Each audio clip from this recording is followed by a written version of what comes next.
जय भोलेनाथ। कहानी मासूम शिव भक्त की। एक सच्ची कहानी। मासूम शिव भक्त शंकर एक अनाथ लड़का था। उसको जंगल में रहने वाले शिकारियों के एक गिरोह ने पाला था। उसके पास कोई औपचारिक शिक्षा भी नहीं थी। वह केवल एक चीज़ जानता था कि उसे कैसे जीवित रहना है, शिकार करना और उनको मारना तथा जंगल के फलों को खाना और नदी के पानी को पीकर अपने आप को जीवित रखना था। एक दिन वह अपना रास्ता भटक गया और उसने देखा कि कुछ लोग नदी के किनारे पर बने एक पत्थर की आकृति के चारों ओर जोर जोर से चिल्ला रहे हैं। कुछ लोग उस पर फूल, फल और नारियल चढ़ा रहे हैं। शायद उसने सोचा यह कोई मकान होगा जिसमें लोग रहते होंगे, पर यह एक प्राचीन मंदिर था। लेकिन शंकर ने इसे पहले कभी नहीं देखा था, पर इसके बारे में जानने के लिए वह काफ़ी उत्सुक था। उसने तब तक इंतज़ार किया जब तक कि लगभग सभी लोग उस मंदिर से नहीं चले गए। अंत में उसने एक युवा लड़के को पत्थर की इमारत से बाहर आते देखा और उससे बात करने का फैसला किया और उससे बात करने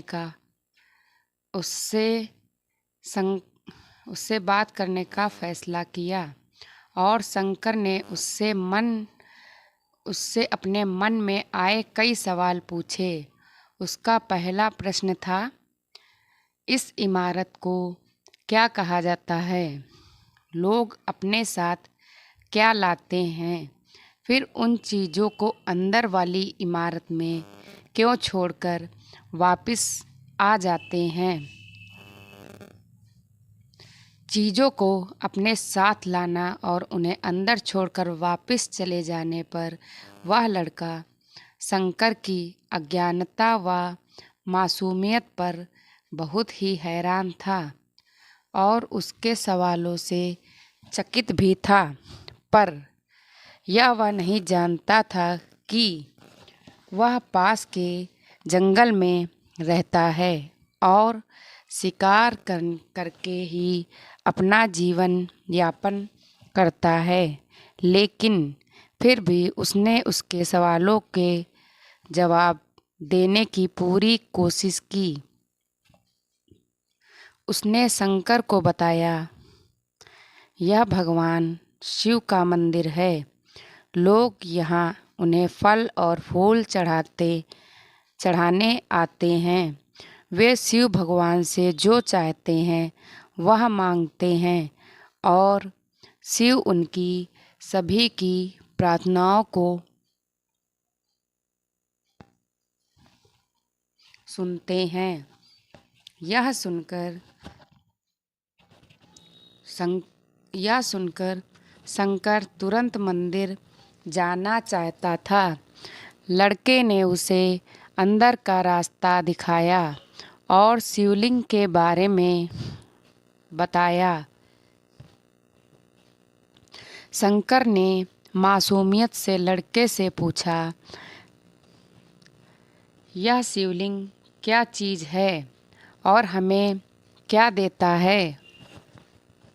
लड़के ने बताया, हम शिव से जो मांगते हैं वह हमें दे देता है। हम सब ऐसा मानते हैं। लड़के ने कहा, अब अंधेरा हो रहा है, अब मुझे घर जाना होगा। और वह शंकर को वहीं अकेला छोड़कर चला गया।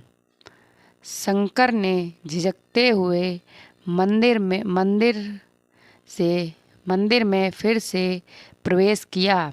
वह एक कोने में बैठ गया और सोचा, एक पत्थर किसी को वह चीज़ कैसे दे सकता है जो वे चाहते हैं। इसलिए उसने इसका परीक्षण करने का फैसला किया और उसने पत्थर की प्रतिमा से कहा, हे शिव, कृपया मुझे पर्याप्त शिकार करने दें ताकि मैं भूखा ना रहूं। मेरे पास आपको चढ़ाने के लिए कोई फल या फूल नहीं है, लेकिन यदि आप मुझे शिकार देते हैं तो मैं उसे आपके साथ साझा करूँगा। मैं वादा करता हूँ कि मैं आपको धोखा नहीं दूँगा, उसने घोषणा की।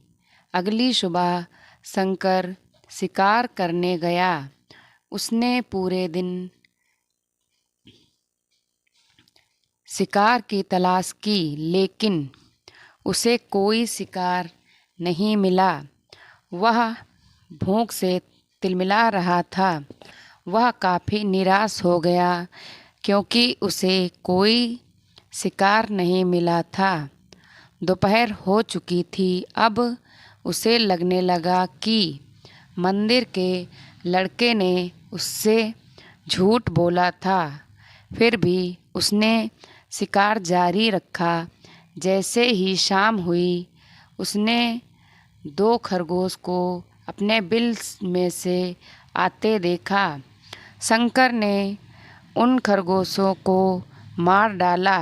चूँकि उसने शिव भगवान से वादा किया था कि वह अपने शिकार को साझा करेगा, वह मरे हुए खरगोश में से एक के साथ मंदिर गया। देर हो चुकी थी और मंदिर सुनसान था।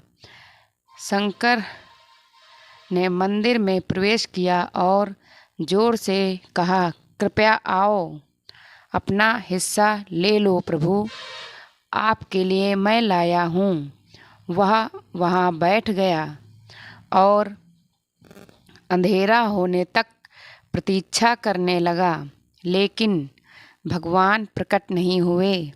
भगवान को भूख और नींद शंकर को भूख और नींद आने लगी और उसने खरगोश को मंदिर में छोड़ने का फैसला किया। अगली सुबह जब लोग मंदिर पहुँचे तो उन्हें शिवलिंग के सामने मरा हुआ खरगोश मिला। भक्त बहुत परेशान थे। यह यहाँ कौन लाया है? उसने हमारे मंदिर को अपवित्र करने की हिम्मत कैसे की? उन्होंने खरगोश को बाहर फेंक दिया। अगले दिन शंकर अपनी भूख मिटाने के लिए जंगल में शिकार करने गया, लेकिन इस बार उसकी किस्मत अच्छी नहीं थी और उसे शिकार भी नहीं मिला। उसने सोचा, आज रात को मंदिर जाना चाहिए और शिव से पूछना चाहिए कि उनको खरगोश का भोजन कैसा लगा। शंकर यह पूछने के लिए मंदिर गया। जब वह मंदिर पहुंचा तो उसके आश्चर्य का कोई ठिकाना ना रहा। उस रात मंदिर में लोगों की काफ़ी भीड़ थी। शिवरात्रि की रात थी, लेकिन अबोध शिकारी लड़के को इस बारे में कुछ भी नहीं पता था। शंकर ने चारों ओर देखा और उस युवा लड़के को देखा जिसने उसको मंदिर के अंदर शिव से प्रार्थना करने के लिए कहा था। चूँकि उसे इतने सारे लोगों के आसपास रहने की आदत नहीं थी, उसने वहीं रुकने का फैसला किया और आस और पास के एक बेल के पेड़ पर चढ़ गया। यह एक लंबा इंतजार था और समय बिताने के लिए उसने पेड़ से पत्ते तोड़कर जमीन पर फेंकना शुरू कर दिया। उसे उसे अज्ञात पेड़ के नीचे एक छोटा सा शिवलिंग था जिसकी पूजा लंबे समय से नहीं की गई थी। शंकर के द्वारा फेंके गए बेल के पत्ते उस शिवलिंग पर गिरे। शंकर भजनों से मंत्रमुग्ध हो गया और धीरे धीरे साथ गाना और पंचाक्षरी मंत्र का जाप करना शुरू कर दिया। रात भोर में बदल गई और सभी भक्त मंदिर से चले गए। शंकर पेड़ से उतरा और मंदिर में प्रवेश किया। उसने देखा कि शिवलिंग की आँखों पर लाल निशान थे। वे कुमकुम के थे जो लोगों ने लगाए थे, लेकिन शंकर को यकीन था कि शिव को उनकी आँखों में परेशानी हो रही है। उसने शिव की खेदजनक स्थिति के रूप में जो कुछ भी महसूस किया, उसके लिए उसे बहुत दुख हुआ। वह उनकी मदद करना चाहता था। उसने सोचा, शिव यहाँ अकेले रहते हैं और बीमार होने पर उनकी देखभाल करने वाला कोई नहीं है। जब तक भक्त उनसे मिलने नहीं आते, उन्हें भोजन भी नहीं मिलता। शंकर ने एक रात पहले भक्तों को शिवलिंग पर जल चढ़ाते देखा था। प्रभु को ठंड लग रही होगी, शायद वे कांप रहे हैं। उसने सोचा, आखिरकार वे केवल पत्तियों से ही ढके हुए हैं। तो उसने शिव से पूछा, मेरे स्वामी, मैं आपकी क्या मदद कर सकता हूँ? शायद कुछ खाना या दवा। मैं आपकी सेवा कैसे कर सकता हूँ? शिव ने उसे कोई उत्तर नहीं दिया। शंकर ने सोचा, भगवान वास्तव में बहुत बीमार हैं, क्योंकि वह अब उत्तर देने में भी असमर्थ हैं। वह तुरंत जंगल में गया और कुछ औषधियाँ, जड़ी बूटियों को लाया और लाल निशान पर उनका लेप लगाया, लेकिन कुछ नहीं हुआ। उसने कहा, लगता है कि ये अंधे हो गए हैं। मुझे प्रभु को अपनी एक आँख देनी चाहिए ताकि वह ठीक हो जाएं। यह निश्चित रूप से उन्हें खुश कर देगा। उसका दिल पवित्र था और उसने वह शिव के हाथ में रखे त्रिशूल को उठाया और त्रिशूल को अपनी दाहिनी आँख की ओर ले गया और अपनी आँख को निकालने का प्रयत्न किया।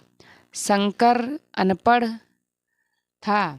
उसे मंत्रों या पूजा के उचित तरीकों का कोई ज्ञान नहीं था, लेकिन उसकी भक्ति की कोई सीमा नहीं थी। जैसे ही वह अपनी आँख निकालने वाला था, शिव अपनी पत्नी पार्वती के साथ प्रकट हुए। उन्होंने पार्वती से कहा, इस भक्त शंकर ने अनजाने में शिवरात्रि पर उपवास किया, बेल के पत्तों से मेरी पूजा की और साबित किया कि उनका दिल बेदाग व पवित्र है। मैं अपने इस भक्त पर काफ़ी प्रसन्न हूँ। शिव भगवान ने शंकर से कहा, तुमने मुझे अपनी मासूमियत के कारण जीत लिया है।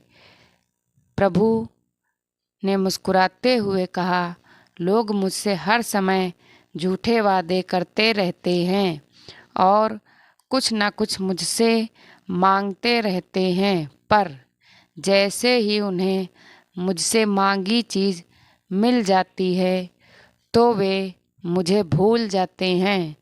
दूसरी ओर तुमने मेरे साथ एक सच्चे इंसान की तरह व्यवहार किया है और यह वास्तव में बहुत ही दुर्लभ है। अब से तुम मेरे इस संसार में सबसे बड़े भक्त माने जाओगे और तुम्हारा नाम मेरे साथ जुड़ा रहेगा। तुम कई सदियों तक जीवित रहोगे। इस बात को कहकर भगवान शिव व माँ पार्वती अंतर्ध्यान हो गए। तभी से लोग शिव के साथ शंकर भी लगाने लगे। हर हर महादेव, जय शिव शंकर। अगर यह स्टोरी किसी को भी अच्छी लगी हो तो प्लीज़ सब्सक्राइब करें, कमेंट और लाइक करें। जय शिव शंकर, जय भोलेनाथ।